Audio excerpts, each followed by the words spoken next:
धाराशिवमध्ये सख्या काकाने 13 महिन्यांच्या चिमुकलीची निर्गुण हत्या केल्याची धक्कादायक घटना घडली आहे।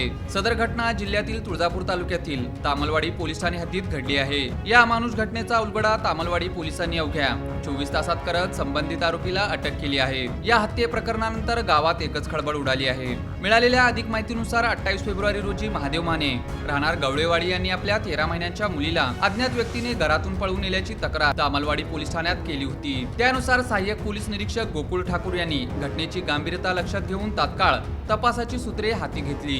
गुप्त बातमीदारामार्फत मिळालेल्या माहितीच्या आधारे पीडित मुलीचा चुलता शंकरेश्वर माने याच्यावर संशय व्यक्त करण्यात आला। पोलिसांनी त्याला ताब्यात घेऊन चौकशी केली असता त्याने केलेल्या संतापजनक कृत्याची कबुली दिली। आरोपीने दिलेल्या कबुली जबाबानुसार 27 फेब्रुवारी रोजी पहाटे 5 ते 5:30 वाजण्याच्या सुमारास दरम्यान मुलीला घरातून उचलून नेले, शेतात नेऊन तिचा गळा दाबून हत्या केली व त्यानंतर कोयत्याने मृतदेहाचे तुकडे करून पोत्यात भरले।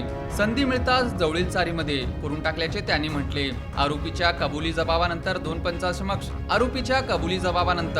पंचासमक्ष पंचनामा करून मृतदेह ताब्यात घेण्यात आला असून पुढील कायदेशीर कारवाई सुरू आहे। प्राथमिक तपासात कौटुंबिक वादातून हा प्रकार घडल्याचे समोर आले आहे। आरोपीच्या भावाची पत्नी परपुरुषासोबत पळून गेल्याच्या कारणावरून त्याच्या मनात संताप होता।